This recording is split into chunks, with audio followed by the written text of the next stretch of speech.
je m'appelle Emilien, j'ai 8 ans. Est-ce que tous les Français vont voter pour choisir leur nouveau président?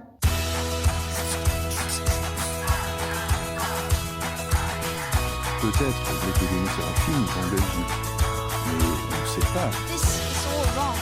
Dessine-moi une actu. Bien vu, Emilien.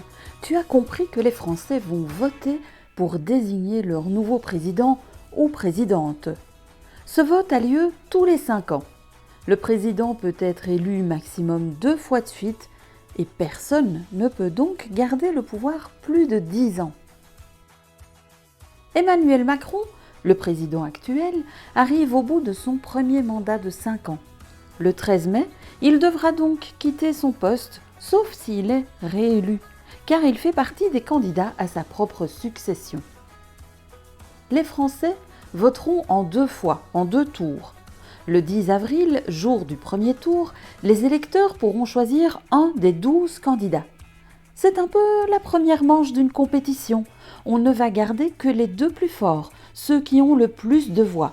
Et le 24 avril, au second tour, les électeurs retourneront voter et devront choisir un des 2 finalistes. Attention, si un candidat obtient plus de 50% au premier tour, donc plus de la moitié des voix, il est d'office élu sans passer par un second tour. Cela dit, on n'oublie pas ta question, Emilien. Est-ce que tous les Français vont voter? D'un pays à l'autre, les règles ne sont pas toujours les mêmes et elles évoluent au fil du temps. Les femmes, par exemple, ont dû attendre 1944 pour pouvoir voter en France. Et le vote n'y est pas obligatoire, contrairement à chez nous. Pour cette élection présidentielle, ceux qui peuvent voter doivent être de nationalité française, avoir au moins 18 ans et ne pas avoir été privés de leurs droits civils et politiques par la justice.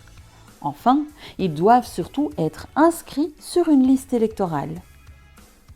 Les Français avaient jusqu'au 4 mars pour s'inscrire sur la liste des électeurs. Évidemment, on peut être inscrit sur la liste des électeurs et finalement ne pas aller voter. On ne connaît donc le nombre d'électeurs réels que le soir du vote. Voter, c'est une des bases de la démocratie et c'est une chance. Le peuple choisit celles et ceux à qui il confie le pouvoir pour une durée limitée. Il doit avoir un choix véritable entre des personnes et des partis politiques qui ont des idées différentes.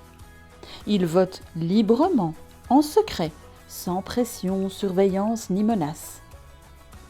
Évidemment, tout n'est pas parfait dans nos démocraties, mais au moins, on a le droit d'avoir des opinions différentes, de les exprimer et de choisir régulièrement nos nouveaux représentants au pouvoir. Et ces libertés n'existent pas partout dans le monde.